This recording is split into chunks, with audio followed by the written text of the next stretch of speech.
6 p.m. Assalamu alaikum. This is Radio Pakistan. The news read by Kanus Ashraf. First, the headlines. Pakistan will release 146 Indian fishermen on Monday next. Japanese Foreign Minister arrives in Islamabad on Wednesday for talks with Pakistani leadership on regional and global issues. Complete shutdown was observed against Indian state terrorism in Pulwama district of occupied Kashmir today. People have welcomed New Year with spectacular firework displays across the world. In Syria, 88 people have been killed in fresh violence in eastern Ghouta near Damascus. New China-Russia oil pipeline began commercial operation today.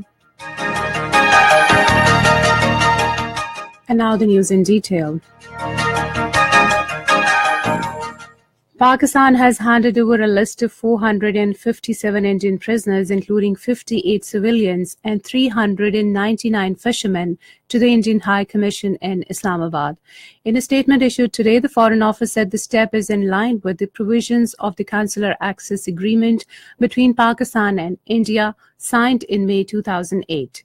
Under the accord, both countries are required to exchange lists of prisoners in each other's custody twice a year on 1st of January and 1st of July. Pakistan will release 146 fishermen on Monday next. The Indian government will also hand over the list of Pakistani prisoners to Pakistan High Commission in New Delhi. Prime Minister Shahid Haqqan Abbasi has said that the government will continue steps for the education of special children.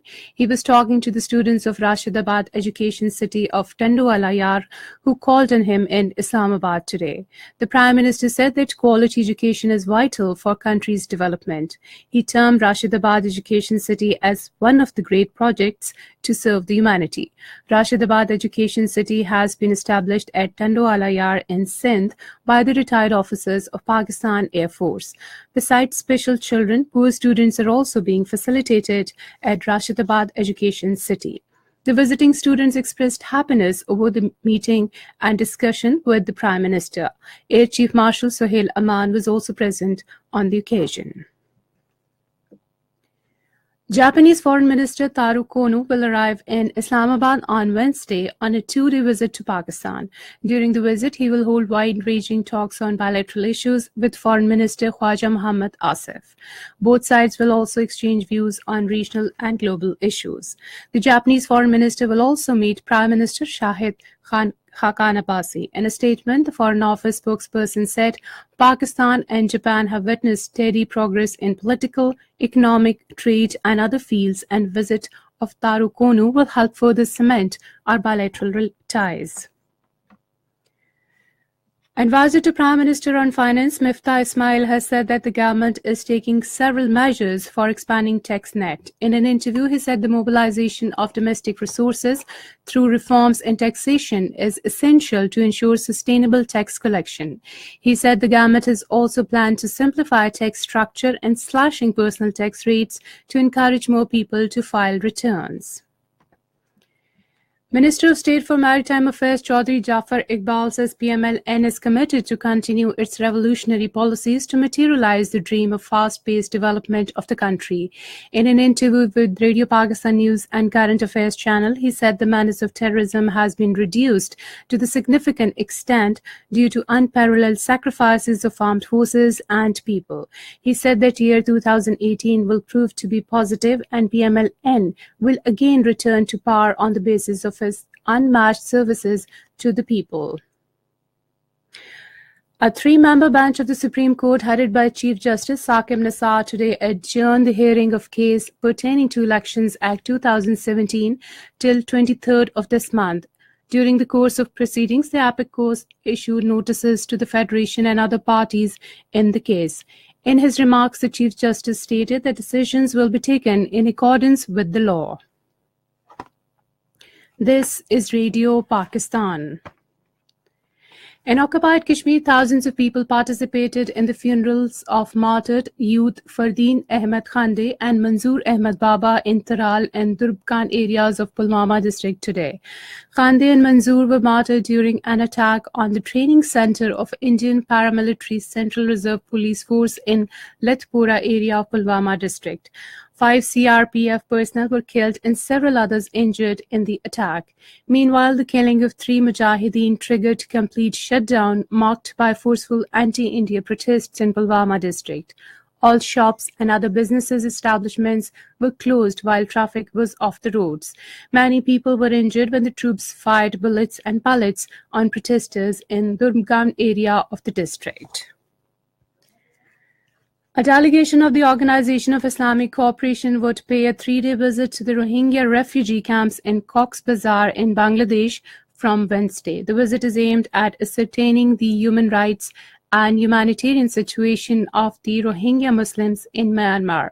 Despite repeated requests by OIC, Independent Permanent Human Rights Commission, Myanmar authorities did not allow it to undertake a fact-finding visit on the human rights situation faced by the Rohingya Muslims in the Rakhine state.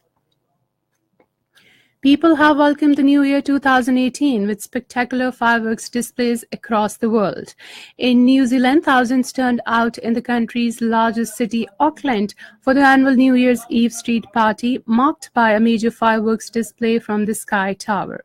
In Australia, New Year celebrations began with a spectacular display of rainbow-coloured fireworks cascading from Sydney Harbour Bridge. In London, more than 100,000 ticket holders watched the city's midnight firework show from the banks of the River Thames. In New York, people welcomed the New Year as a glittering crystal ball dropped in Times Square.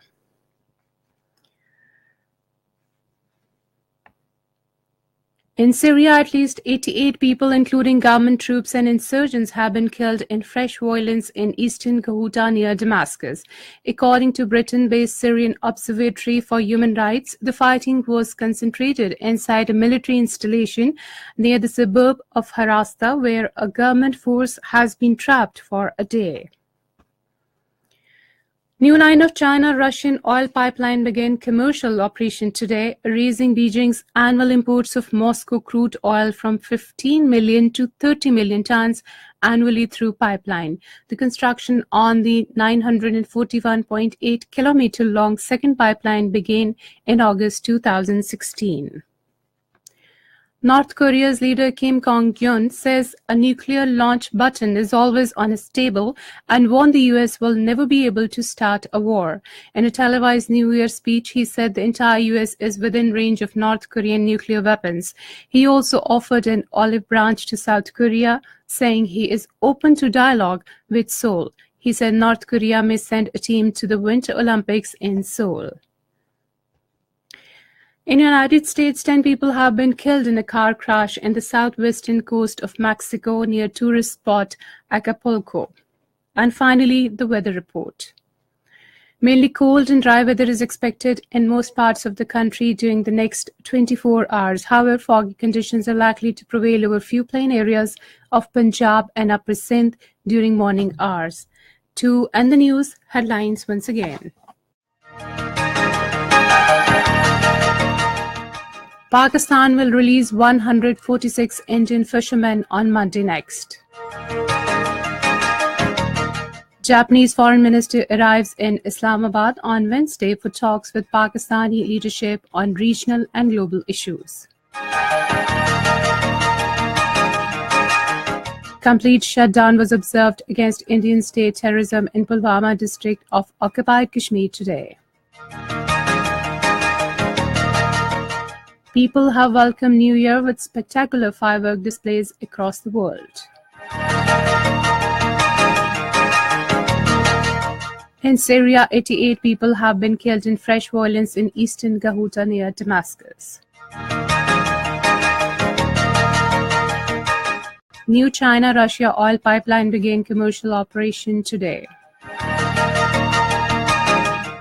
And that is the end of this news bulletin. For more news and analyses, log on to our website radio.gov.pk and also watch live video streaming of our bulletins on the link facebook.com Radio Pakistan News Official.